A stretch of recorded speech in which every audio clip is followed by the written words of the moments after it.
पूर्णिया के नवनिर्वाचित सांसद पप्पू यादव ने लोगों के लिए एक अनोखा ऑफर दिया है। अगर आप भ्रष्ट अधिकारी, भ्रष्ट ऑफिसर का वीडियो ऑडियो पप्पू यादव को भेजेंगे तो आपको 10,000 से 25,000 तक इनाम मिल सकता है।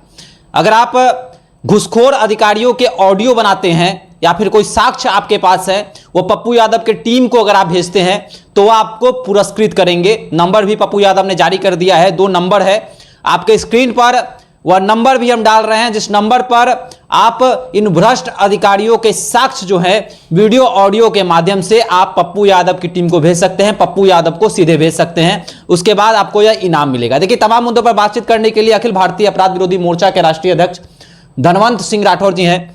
धनवंत जी, पप्पू यादव का ऑफर, इससे पहले जो है बिहार सरकार ने बालू माफियाओं के खिलाफ जो है ऑफर दिया था, पप्पू यादव ने खुला ऑफर दे दिया है। किस तरह देखते हैं इस चीज को? पप्पू यादव भ्रष्टाचारियों को पकड़ने के लिए जो घोषणा किया है वो सराहनीय है कि उन्होंने कहा है कि जो भ्रष्टाचारी, जो भी पदाधिकारी हैं, उसका कोई वीडियो यदि देता है तो उसे 25,000 इनाम देंगे और कोई ऑडियो देता है तो उसको हम 10,000 इनाम देंगे। तो सराहनीय है। और राज्य सरकार ने भी, खनन विभाग ने घोषणा किया था कि अवैध खनन को जो गाड़ी लेके जाता है, जो बड़ी गाड़ी आप देते हैं सूचना, तो 10,000 और छोटी गाड़ी ट्रैक्टर के लिए 5,000। तो सरकार का भी कार्य सराहनीय था। लेकिन ये घोषणा कहीं ना कहीं सरकार के लिए भी था कि पीठ थपथपाने वाली बात थी कि आप 10,000 और 5,000 रुपया के इनाम के लिए कोई इतनी बड़ी जोखिम ले, क्योंकि लोगों को भी मालूम है कि जहां आप सूचना दोगे हो सकता है कि वही आपके बारे में फिर से जानकारी दे दे। तो आबैल मुझे मार वाली कहावत में कौन फंसना चाहेगा।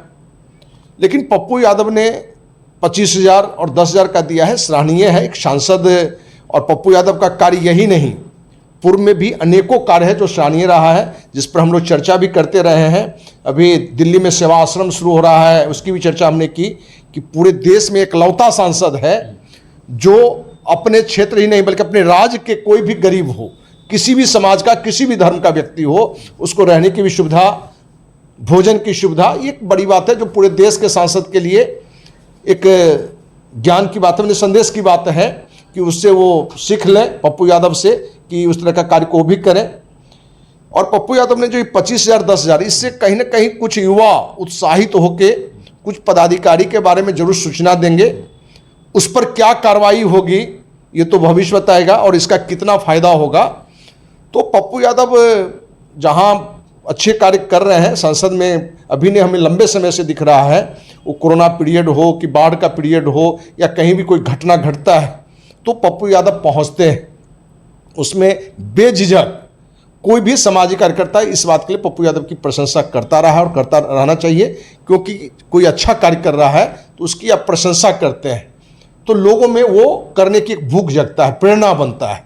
जो पप्पू यादव वाला अन्य सांसद को भी प्रेरणा लेना चाहिए। वो सेवा आश्रम हो कि भ्रष्टाचारियों के लिए घोषणा हो कि अपने क्षेत्र में, पूर्णिया में उन्होंने घोषणा किया कि भाई डॉक्टर जो है कम फी ले और महीने में एक बार ही ले और हर जांच का अलग अलग रेट भी उन्होंने फिक्स किया।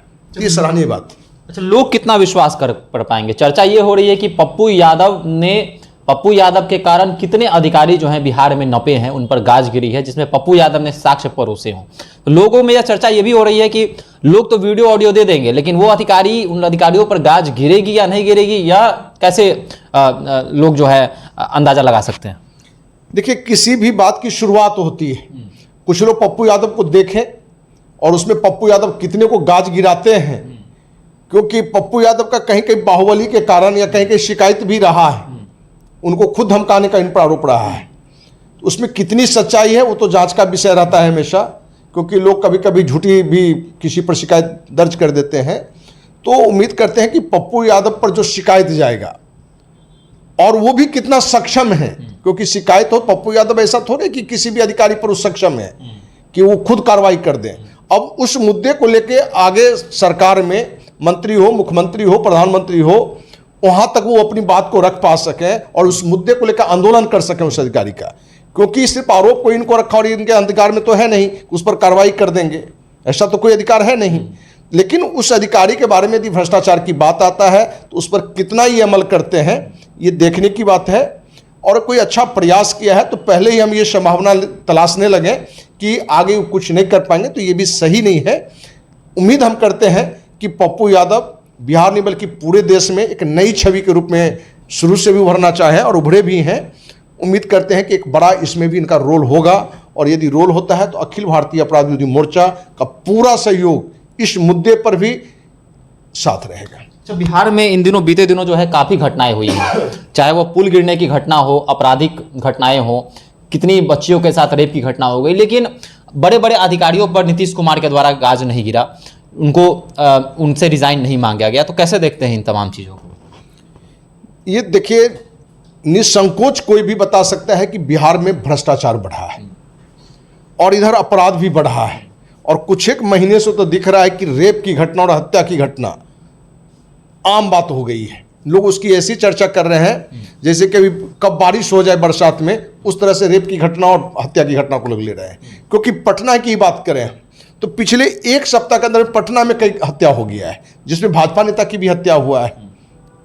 तो हत्या और रेप की घटना में आप देखेंगे, औरंगाबाद का नबीनगर की घटना हो, अभी मुजफ्फरपुर में अभी एक दलित बच्ची के साथ, 9वीं क्लास में पढ़ रही बच्ची के साथ जिस तरीके से माँ पिता के सामने से उठा के रात में ले जाना और उसके साथ किस निर्दयता के साथ मैंने किस दरिंदगी के साथ उस बच्ची के साथ मैंने रेप किया और उसकी हत्या किया है, जिसमें जो जानकारी आ रही है कि गुप्तांगों को भी काटा गया है।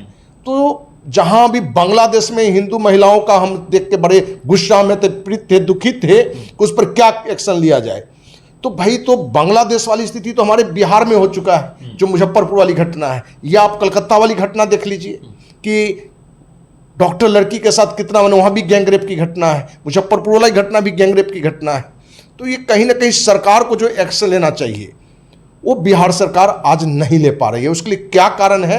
क्योंकि नीतीश का जो पहला काल था 2005 का, उस काल में कहीं ना कहीं सुशासन बाबू की नाम ही नहीं, उस कार्य भी उनका था, और पूरे बिहार में, पूरे देश में इस बात की प्रशंसा थी।